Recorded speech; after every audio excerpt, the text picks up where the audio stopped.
I am so sorry about that. I don't know why these are just showing up. Please tell me if somebody can hear me because that's a horrible way to start. I am so sorry for that. If someone could please just verify whether or not you can hear me now, I would greatly appreciate that.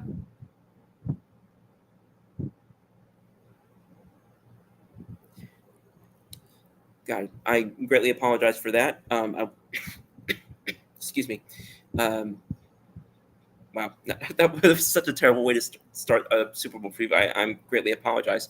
But I hope that after refreshing my microphone, I hope that now it's all good now. Okay, thank you so much. YouTube jumping in. Got Mr. Robert Maluso saying we hear you now, and now my buddy Graham Titka saying we hear you. Okay, I appreciate it so much, and I apologize that I was going off on that topic before drawing back to this. But all right, I guess I'll start from the beginning since none of that got recorded.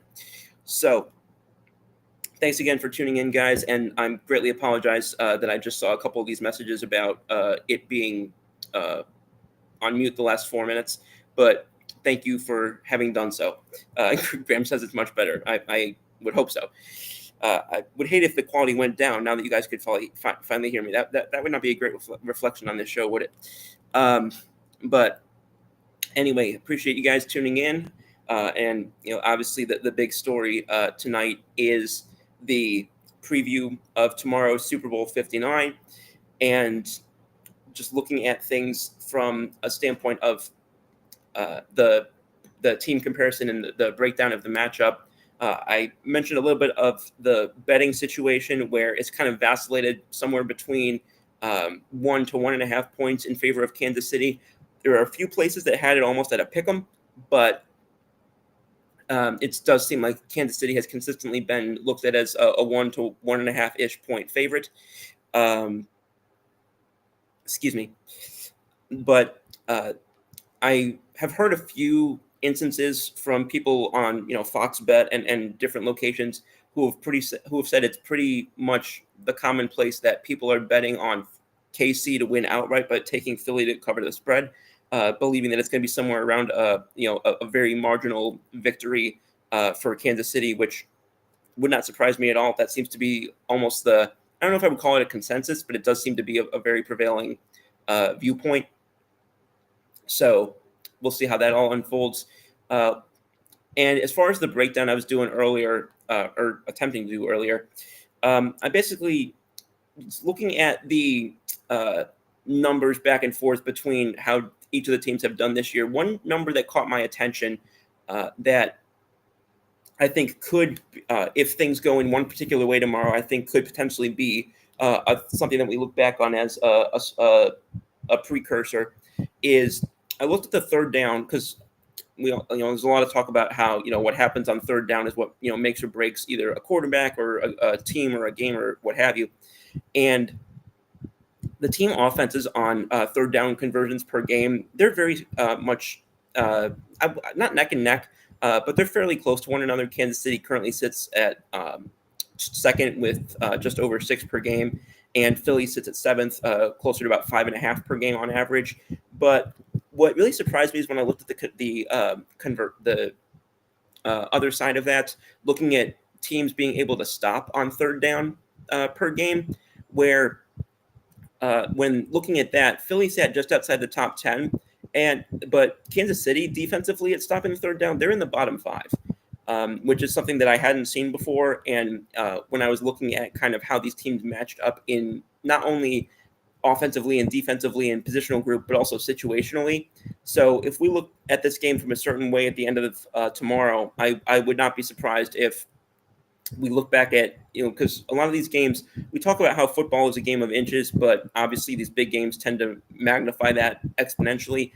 It wouldn't be surprising to me at all if we look back on tomorrow's game and pivotal moments included something that happened that magnified and put on display that individual specific discrepancy. But aside from that, you look at these teams that there's. I talked about the sort of lack of, from what I saw on the Philly side of things. You go to Pro Football Focus and you look at the depth charts. looking at Philly, what's considered their weakest point on offense, aside from a lot of people would like to see them have more depth at wide receiver after guys like Brown and Smith. Excuse me, which is entirely valid. Dotson has not been particularly impactful in a positive way for them this year. But looking at their offensive line, for example, which Philly has long been considered a team that beats you in the trenches, and that's kind of how they kind of build out their team from there. And their lowest rated their lowest rated offensive lineman is Mekhi Becton. He's rated 18th as a guard, but the infamous cast off from the New York Jets last year or 2 years ago, he's considered their lowest rated offensive line. Everybody else is either top 10 or just outside the top 10 in the case of Cam Jurgens, who has been very impressive as a center this year, right next to Lyndon Dickerson, who's really come into his own in his own right as the left guard, as they sort of reshuffle that offensive line in the interior after the loss of Jason Kelce. And with that, and I made this point too, and I'm going to jump back into that so that people can actually hear it, is looking this offseason, because I saw another report this morning that there's going to be discussions about whether or not to ban the tush push, which, but if this team, or if this play is so unfair and so impossible for Philly to do, this line right now, Mailata, Dickerson, Jurgens, Becton, Johnson, those middle three players, the interior O-line is a completely realigned group from last year. They didn't have Becton on the roster last year. Jurgens wasn't playing center because they had Kelce, and then you got Dickerson in left guard, who for a while was backing up Kelce. So the entire interior of this offensive line, as much as they say, only the Eagles' offensive line can do it and it's unfair. One, I've seen other teams do it this year, albeit nowhere near to this level of success. But if that's the case, why is a completely different or almost completely different offensive line this year able to do it very much, obviously not as well, but still able to maintain it from last year?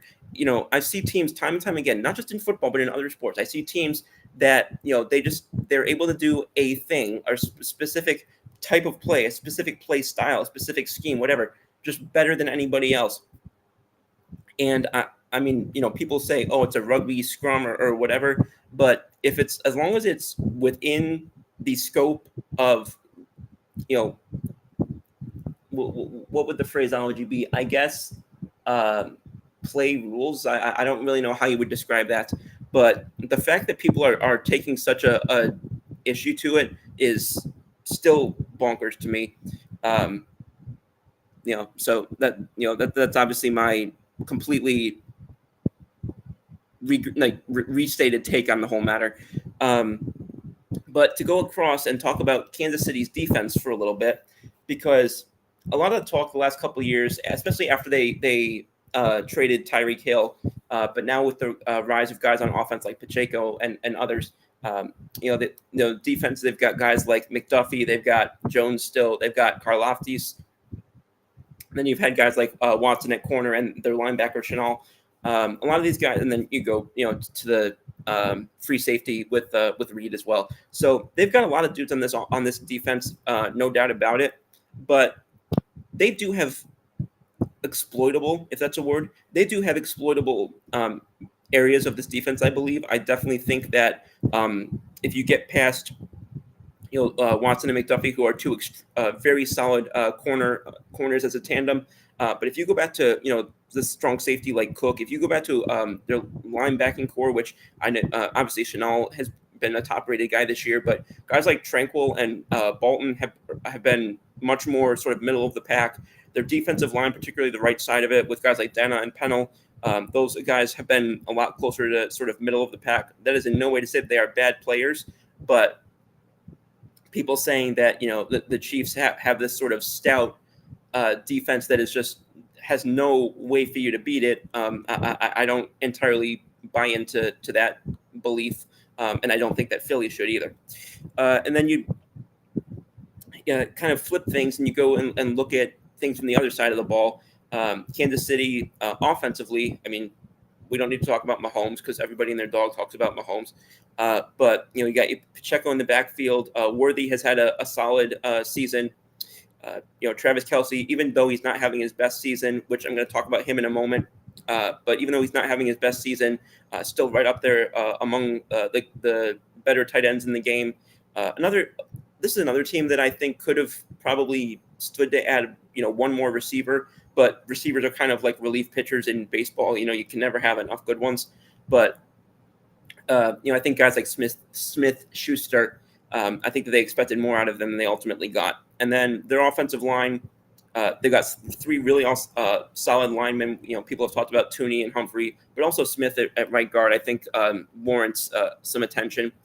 But again, from the right side of this, with Taylor at right tackle and the defensive front that Philly has, whether you look at the front four or the front seven, again, that I believe is a place that Philly can look to exploit. Tomorrow if they put an extra guy up against Taylor on the right side, and if Smith is kind of not helping him on a given play, that might be something that Philly's able to exploit. And Philly on the defensive side of the ball has again, people have talked about how they're the number one defense all year. People have looked at guys like Zach Bond, who a lot of people have considered not only the best sort of bounce back linebacker this year, but perhaps the best linebacker in the whole game. They've had guys like Mitchell and DeJean, which apparently I've been saying that name wrong for about 5 months, but they've got those two guys at corner. And I think that this is just going to be a game where, again, it's going to come down to either one team making a great play or one team making a big mistake. And I think that that's going to be the whole game potentially could be a situation like that. Graham's got a question, says, where's your snack of mustard and Oreos?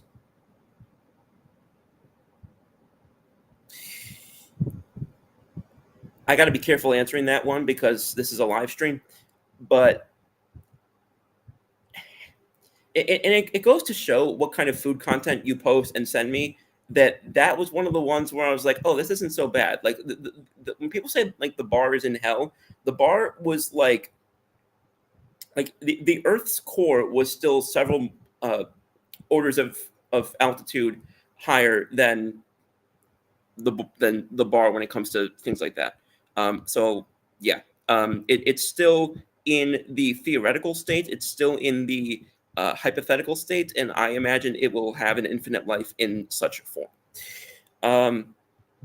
But going back from that, I mentioned Travis Kelce, and I want to jump in on this real quick because it came out literally just before I went live tonight that there is people use the phrase a growing expectation and increased speculation and whatnot all the time, and that's kind of what people have, I guess, right now with regard to Travis Kelce. There's been reports that came out tonight from guys like Ian Rappaport and Sam Robinson, that said they believe that Travis Kelce, his future and whether or not he will return and play in 2025 could hinge at least significantly, if not entirely, on the outcome of tomorrow's game.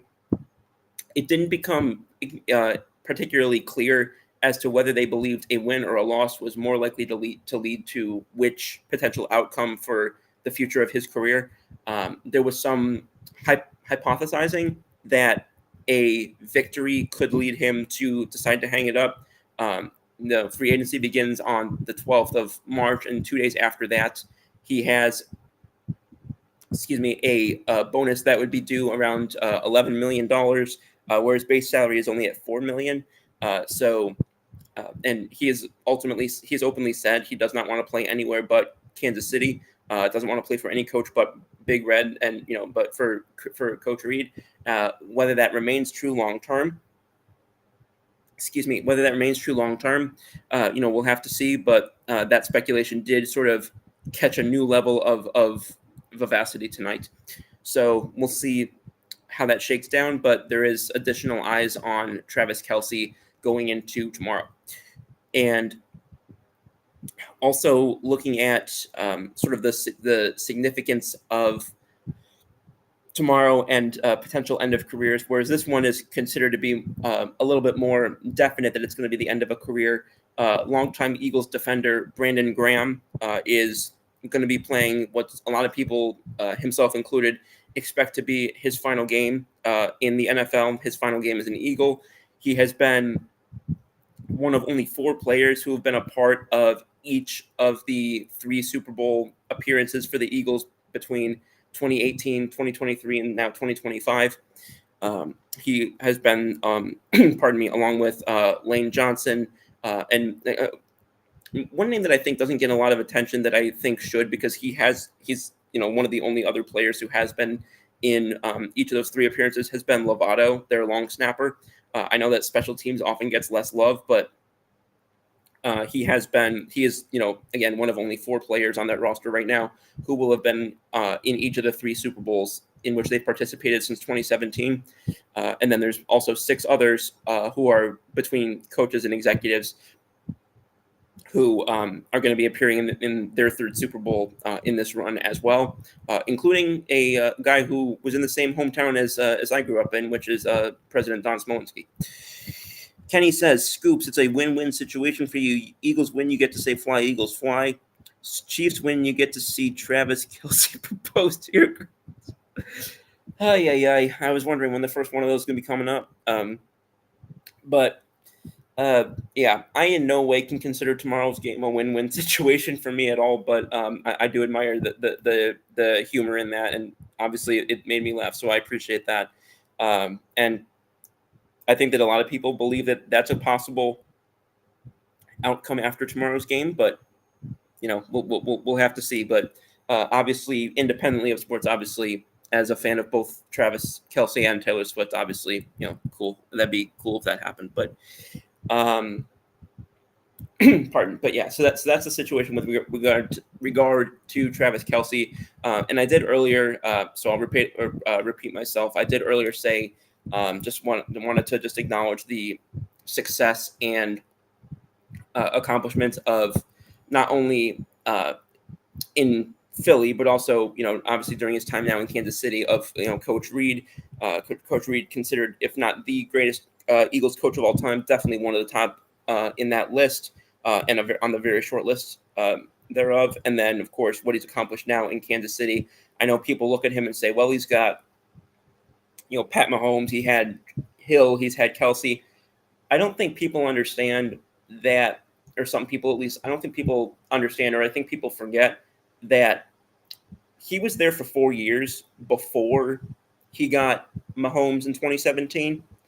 And the first year he was there, they were literally coming off of having the first pick overall, and they drafted Eric Fisher, who did almost nothing for them of high circumstance, to the extent of what you would expect of a number 1 pick, until toward the end of his time in Kansas City. And then he ultimately bounced around a little bit for a couple years before he retired at, I think it was like early 30s.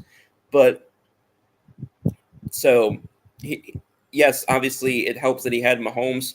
And I think people get way too caught up in this, and I'm guilty of this obviously as well. But I think people get, when it comes to either Mahomes and Reid, or Belichick and Brady, people say, oh, this coach made this quarterback, or this quarterback made this coach. And I'm sure there is some slight level of imbalance with regard to certain quarterback coach combos where one at times led the other. But I think that it's very possible, and perhaps even probable, that those matchups reflect on each of those 2 individuals to a more balanced extent than I think some people want. I think people are, will rush to say, this guy made the other, or vice versa. And again, it's hard to say because we don't know what Mahomes would have been like in another area with another coach or with another roster and with another front office, because they had, people have a lot of respect for Clark Hunt, for Brett Veach, for their former executive John Dorsey, of whom I'm a huge fan. Never thought the Cleveland Browns should let him go, and now he's with the Detroit Lions. We obviously see the success that they've had the last couple of years. But the so I'm expecting that we're going to see a lot more of that if and when those careers, whether it's Reed or Kelsey or others, start to come to a conclusion. But I just wanted to acknowledge the success that Coach Reed had for Philly for so many years. Unfortunately, I came in right at the very end of that era, that tenure. The first full season of Philadelphia football that I watched was, the first full season that I watched was kind of in the beginning of that decline of his final couple of years in Philadelphia, when he finished 6-10 and then 4-12, and then was ousted. At which point Philly then went on to hire Chip Kelly, who somewhat cyclically is also relevant this week, having just been hired by Pete Carroll as his offensive coordinator in Las Vegas. And a lot of Eagles fans have a visceral reaction and still harbor some consternation about Chip Kelly. I don't really follow in that. I don't really share in that for a few reasons. One, I think that the conflation of the personnel whiffs that Kelly made in the end of his time in Philly and the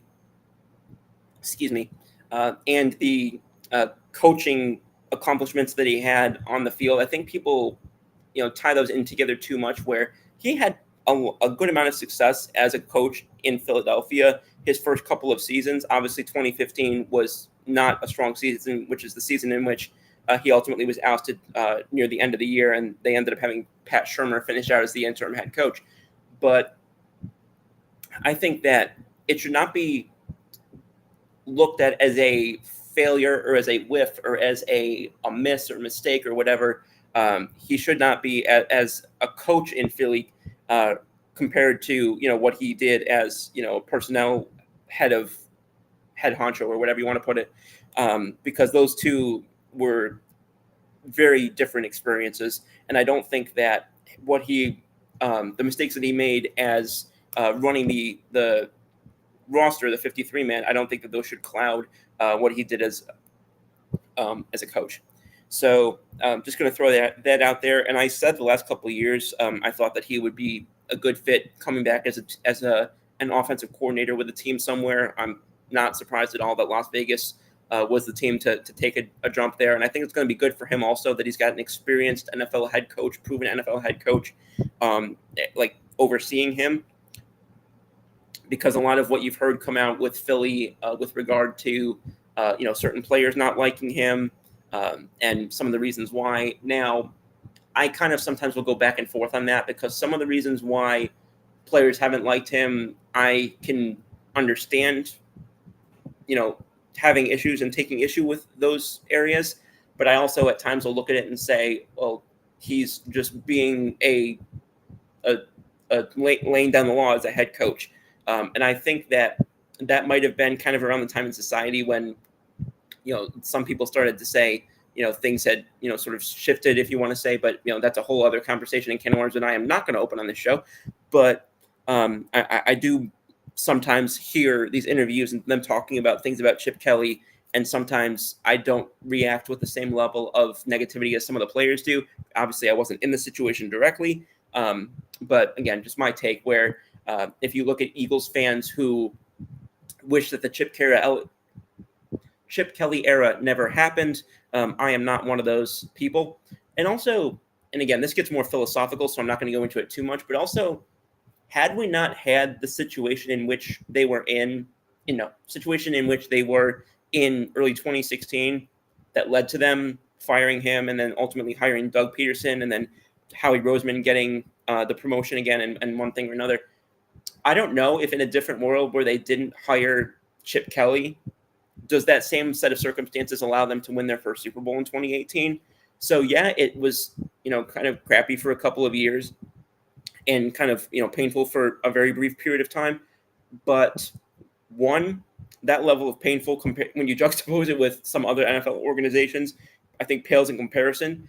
And two, I think that also, it's kind of hard because you break a timeline with, changing the course of events with one thing, then ultimately everything thereafter changes as well. So, even though it's kind of little more than just a hypothetical conversation, I also don't typically say that I wish that era never happened, because without that era, we don't know if we get the chain of events that leads to that ring in 2018.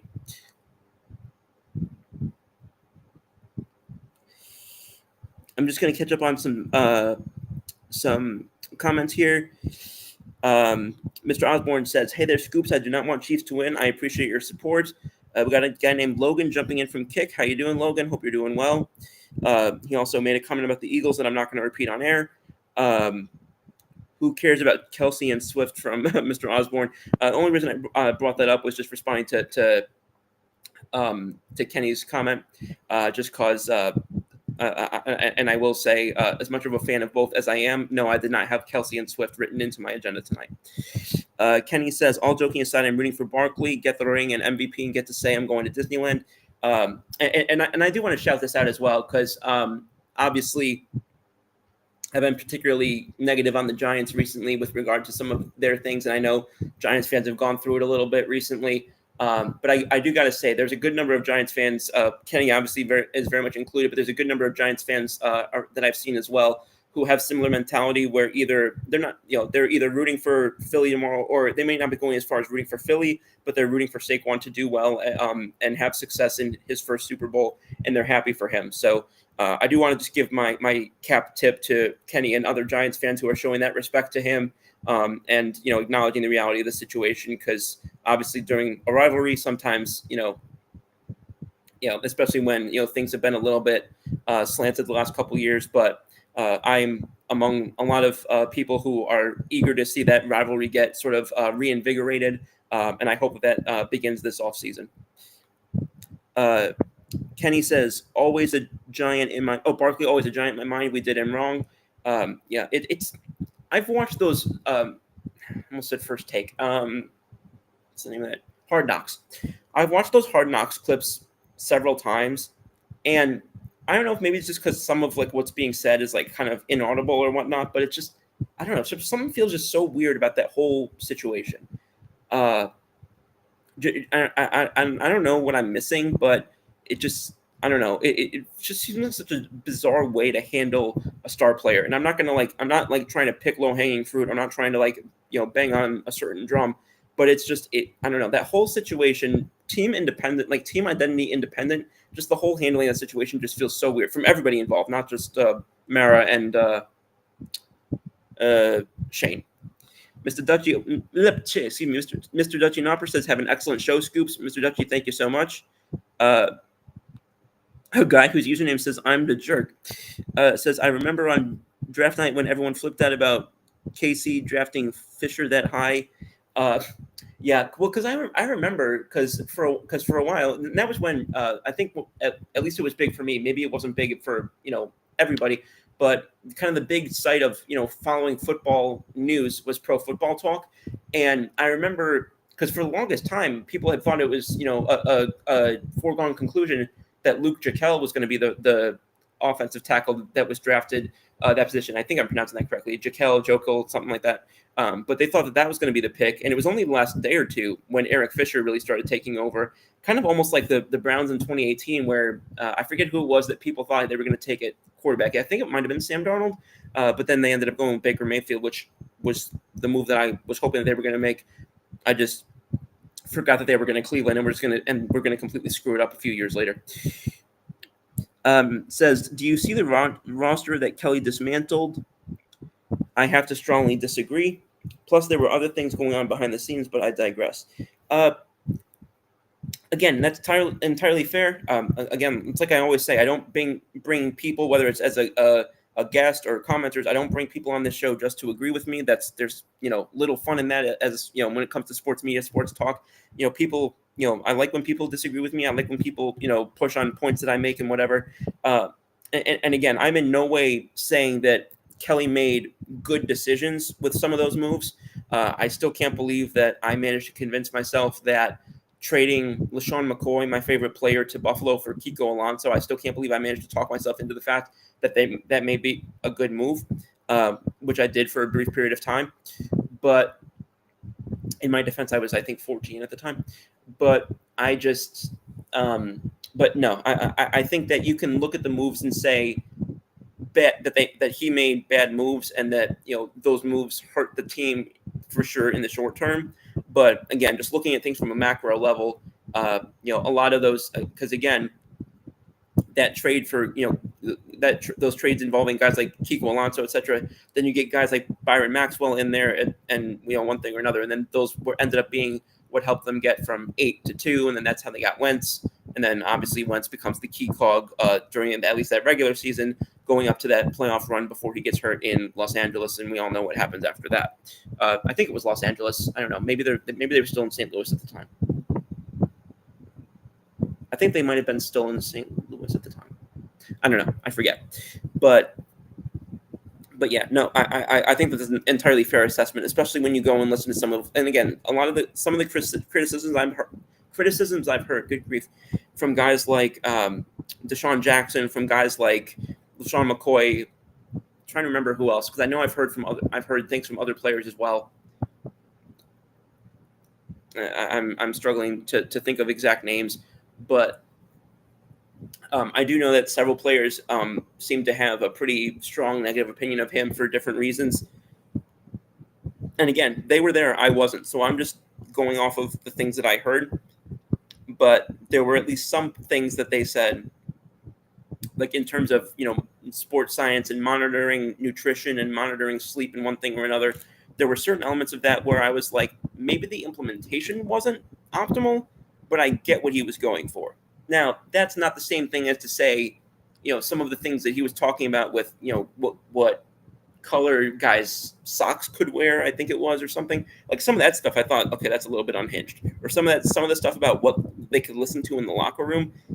There were some elements of that I was like, okay, this is a little bit hard to understand. But there were other elements of it where I was like, I was anywhere between legitimately believing that I thought that I didn't see what the issue was, or at least saying, I don't really think that this was a great execution, but I can see where the vision was there, and I can see what the process was, even though the end result was not what I would have wanted or what I would have agreed with. But I appreciate that response from I'm the jerk. I fascinating username. But anyway, coming off of that, excuse me, and I'm going to jump back in because I mentioned a little bit ago, talked about Cooper Kupp and Myles Garrett both requesting trades this past week, both on Monday, both announcing trades this past week, trade-related announcement this past week. Let me clarify. Garrett requested a trade from Cleveland. Coop was expressing that he's not requesting a trade, but that the Rams are looking to trade him. Let me just clarify on that because I didn't phrase that right. But so yeah, and that was an interesting juxtaposition because Monday morning it came out that Myles Garrett had requested to be traded out of Cleveland. He kind of referenced that Cleveland to Canton quote that that Browns executive had dropped a few weeks ago about what they expected and wanted from Myles Garrett and why they didn't expect to trade him. But then he kind of said that morning, I'm not looking to go from Cleveland to Canton. I'm looking to, win Super Bowls, basically. And don't feel like this is the place where I can do that, which, shocker that somebody doesn't look at Cleveland as like a place that they can win Super Bowls right now. I can't possibly understand why. But I digress. But it was fascinating to me, and I don't entirely know if it was a coincidence or not, but I have a sneaking feeling against that, at least to a degree, that just a few hours later, Cooper Kupp comes out and says, the Rams are going to be trading me this offseason, or the Rams have informed me they're going to be trading me this offseason. And I just want you guys to know that I'm not requesting this trade. I want no part of this. I wanted to end my career in Los Angeles, but things happen and blah, blah, blah, blah, blah. I did find it interesting that he went and made that comment even with no trade imminent, that he went out and made that comment when he did, and in the manner in which he did, kind of gave me the impression that he wanted it to be clear, whether it was to his fans or to whoever, his teammates or the media, whatever, or just to try and be what he thought was do the right thing, to just kind of let people know that this is not a trade request in the mold of guys like Myles Garrett and guys before him. This is a decision that the Rams have made because I've got $57 million on my cap the next 2 years. Puka Nacua has kind of jumped him in the depth chart, and all of that. And he's also coming off of one of his less productive seasons. He's gotten up there in age. He's gotten banged up injury wise. So with all those things included, once the shock value of the sort of name recognition, name brand, however you want to phrase it, that Kupp has, once that kind of wore off, immediately it kind of made more sense as to why Kupp might be on the trade block, or it seems pretty evidently now is on the trade block. But obviously it was still quite interesting to not only see it, but to see that it was him saying, I'm not requesting a trade, but I'm expecting that I'm going to be traded anyway. Typically, and I do wonder if he was trying to sort of draw that, sort of juxtapose it and kind of draw that contrast between himself and guys like Garrett, especially when it comes to guys or situations like cap hit or new contracts or positions, and I feel like just receivers have just been prone to it being one of the positions where it happens more. I don't know. I don't have any numbers to back that up right now, but I feel like wide receivers, I feel like are disproportionately one of the players that I see requesting trades more frequently, or having these things go publicly more frequently. So perhaps that was on his mind as well. I don't know. I'm just hypothesizing, but that was all quite interesting to me as well. Mr. Osborne says Garrett and Kupp have been to the Broncos. I don't think so now. I'm guessing that I'm guessing you're saying that they've been linked to like potentially going there, which again I think Garrett. I don't think the same is true for Kupp, at least not anymore. But I do think Garrett is the type of player who, I don't think there's any team who at least shouldn't make a call, shouldn't make at least the skeleton or framework of an offer to kind of see what's going on out there. I think it'd be malpractice to at least not kick the tires, as they say. But who knows? In terms of what teams will be involved, because we always say, whether it's guys like Brady, whether it's guys like Garrett, whether it's guys like Belichick, we always say there's no team that shouldn't at least make a call. And we always hear that at the end there ended up being like 3 or 4 seriously people involved. Now maybe that means that they heard from 20 or 25 people, but they only liked what they were hearing from that much smaller number. And perhaps we just don't hear that part. But but I will be curious to see where they land this offseason if they do both end up getting moved, because also we've seen plenty of times these requests happen or these expectations of trades happen, and then the team and player ends up being back in the same union, I guess, the following season. Denver will be in the game next year, so enjoy while you can. I'm not quite sure where those two things line up, given that Denver being in this game doesn't preclude Philly from being in this game because they're in different conferences. So I'm not quite sure if I'm following. But hey, if they win the AFC next year, great. I mean, I would just A, B, KC, anybody but Kansas City. So we'll see, and I know that there's a lot of people who are sort of temporary or interim Eagles fans tomorrow, based off of that, kind of similar to what the Patriots were a decade ago under the Brady Belichick regime. Just for those who are listening now, I am going to go a little bit past the 1 hour mark just because of that faux pas with the sound at the beginning, and just thank you again to those who were listening and who pointed that out to me, and I apologize that it took me a couple minutes to notice that. But I do appreciate that was pointed out to me so I could rectify it. But I am going to be going a little bit past the 1 hour mark. in that vein and for that reason. But excuse me. But yeah, and then I think the other main, again, in what's considered main necessarily, is obviously a lot of cases up to interpretation, but probably the biggest news that broke in elsewhere in terms of actual moves the last week or two, while since the last show, was definitely that Luka Doncic. I'm still bad saying his name, Luka Doncic or Doncic. I apologize that I'm still terrible at pronouncing that, but anyway, that trip, the trade that sent him to Los Angeles and sent AD to the Mavericks, among other picks and players involved in the trade going in each direction.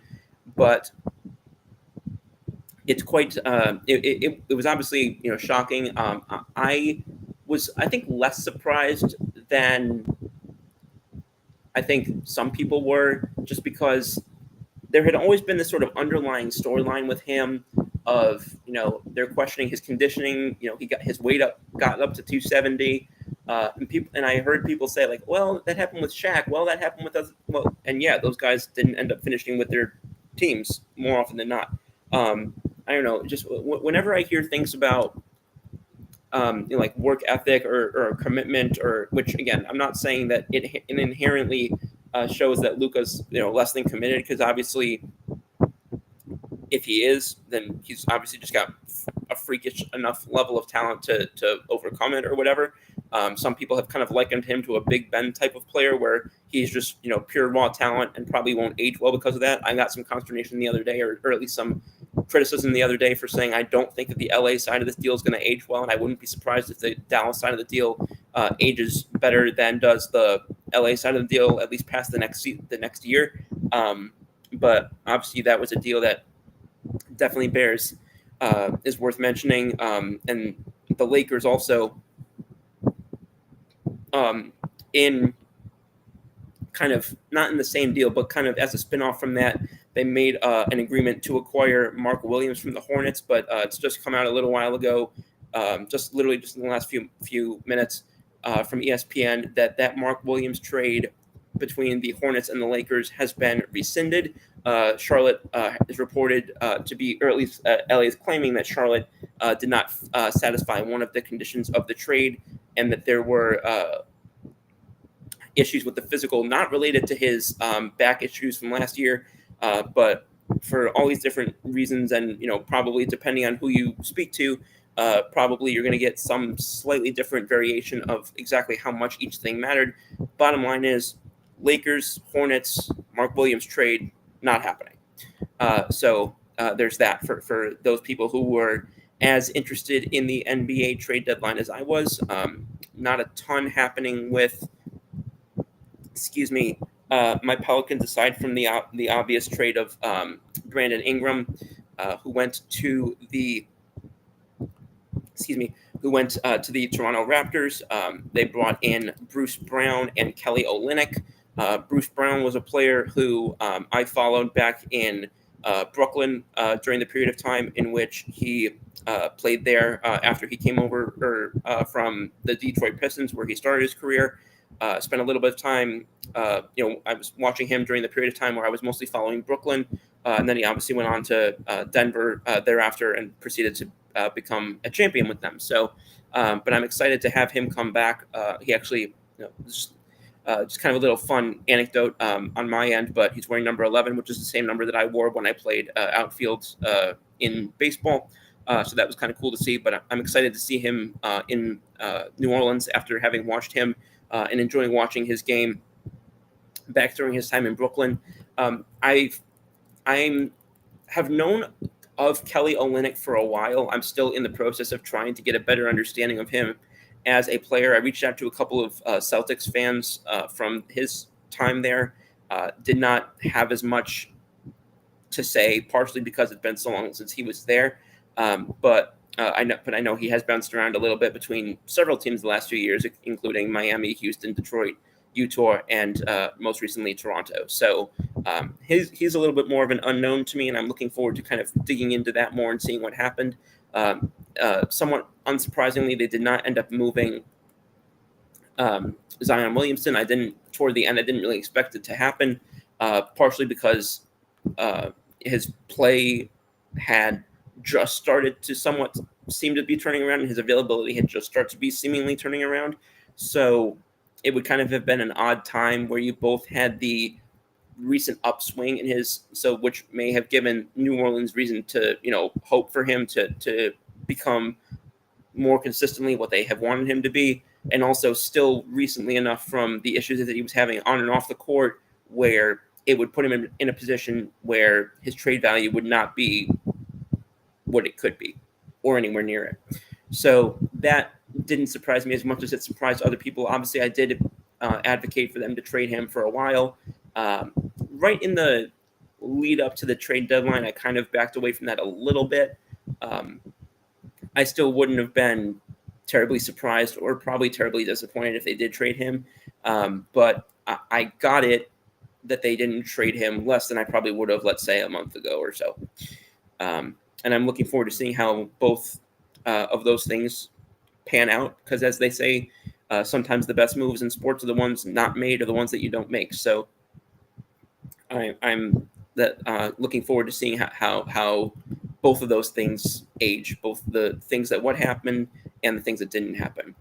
And then coming back into the football realm, just in terms of, we talked about the Super Bowl and talked a little bit about sort of the immediate aftermath of the Super Bowl. Obviously, those two notes are kind of connected by a thread in at least one capacity, which is the expectation that that the Saints would be offering their head coaching job to Eagles offensive coordinator Kellen Moore, and thus putting the Eagles in the position to need a new offensive coordinator once again after not having an offensive coordinator finish his third season on the job in a decade since since the Pat Shurmur era, I guess you'd say, in that position under Chip Kelly. They've not had an offensive coordinator make it through the end of a third year since, and that appears that's going to continue. Kellen Moore is going to be offered the job by New Orleans as early as Monday, and it is now expected, as of just coming in moments ago, from Jordan Schultz of Bleacher Report, that he is going to accept that position and has already begun making calls about putting together a potential coaching staff. It's been long reported that he would be the favorite and sort of not even the one to beat, but really just the pick, because it's one thing for a guy to be considered the favorite, just waiting for the Super Bowl to end, but we start hearing over the course of the last couple of weeks, I think it was last Friday that it came out that they had even gotten to the point where the Saints were calling other teams other candidates who they had interviewed, and basically saying we're moving forward with Kellen Moore, or at least if they didn't say it directly, they at least said we're going in a different direction. So it's been pretty much the worst kept secret that this is the way it was expected to go over the last couple of weeks, and it appears that it is going to be official as soon as Monday. There's been an increasing amount of conversations with regard to who was going to be the replacement offensive coordinator for him.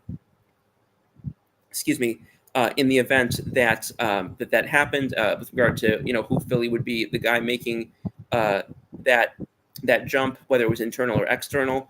I do know that Kevin Patullo, who's currently the associate head coach, who's kind of considered a right-hand man to Nick Sirianni. He is considered to be maybe not a front runner, but definitely in the top tier of guys who are being looked at as somebody for that position. He's one of the names I've definitely heard the most. Another name that I've heard quite a bit is Josh McCown. He's the quarterback coach who helped oversee the breakout season from this past year in Minnesota of Sam Darnold, under the seeming rising star offensive head coach of Kevin O'Connell, which, if you guys haven't read that, Kevin O'Connell write-up that was done, I think it was on ESPN a week or two ago, just kind of about what he's done culturally and chemistry-wise within that organization. I highly recommend reading it. It was fantastic. And then a couple of other names that I've heard multiple times, but I would say I haven't heard quite as much as those others. One includes Doug Nussmeier, who's the current Eagles quarterback coach. He would be sort of an obvious one, I guess if you want to use that word. But that's definitely one of the names that I've heard probably more frequently. I've heard other names to a more limited extent. Everybody from Marcus Brady out in Los Angeles. Excuse me. I heard Bobby Slovic, even, who was once considered an highly respected and rising candidate, potential head coach as the offensive coordinator over in Houston before he was let go. And T. Martin, the quarterback coach for the Ravens, who has gotten his rise in Baltimore under coaching Lamar Jackson, who obviously is largely considered to be the most closely proximate, I guess you'd say, with regard to quarterback style that there is to Jalen Hurts. So if I had to guess, I would say it probably would come from that group in terms of who would be sort of the main guy to look at as offensive coordinator for Philadelphia. I'm sure that they're going to be looking at a significant number of guys, both interior and exterior. And I think it does help a little bit that this has been known for a while. It's not like this is something that, it's not like this is something that, that happened kind of behind the scenes and kind of in secret, like it did a few years ago with Jonathan Gannon and the Arizona Cardinals when he left as Eagles defensive coordinator. Emphasis the wrong word there, but so those are kind of some of my expectations. Is I would probably say Patillo and Nussmeier and McCown, I would probably say would be my three right now, having done not much beyond cursory research on the matter. I'll have more to say about that next week, but yeah, that's kind of my early spiel on what I potentially could foresee now that the Eagles appear to be once again in an offensive coordinator search with the imminent departure of Kellen Moore to New Orleans. That excuse me. And that being said, I know that we're a little bit sort of shifted off from the buzzer, but I appreciate guys who did stick around a little bit longer. And I appreciate the multiple people who did eventually point out to me that there was audio issues and made sure that I refreshed my mic. Again, I do apologize for those early on who were just listening and, and were not able to hear me. But I hope everybody enjoys whatever your plans are tomorrow. Obviously, enjoy the game, enjoy the halftime show, enjoy food, drinks, and obviously, depending on the drink, obviously, please celebrate responsibly. And I just can't explain how excited I am for tomorrow's game. Obviously, a lot of people on here and otherwise, and I go back and forth. I'm obviously a big talker when it comes to sports, but there's very few people, who have who are great, who are fortunate enough as fans to get to see their team in a championship, 3 different times. So I'm, just want to. I'm aware of how grateful I am when people say, you Eagles fans are spoiled. I'm like, trust me, I'm aware that I'm in a grateful situation, and a lot of Eagles fans are as well. Trevor says, what is the matchup that you're watching for tomorrow's Super Bowl? Okay, so I kind of alluded to this earlier, but just to kind of get into it more specifically, it's not only the battle in the trenches between Philly's O-line and KC's D-line, but it's particularly the right side of KC's D-line.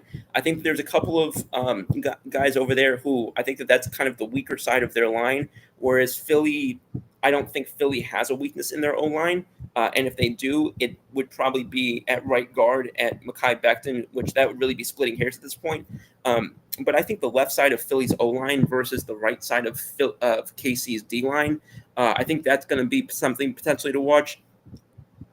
And something else that I mentioned earlier, and I'll bring this up.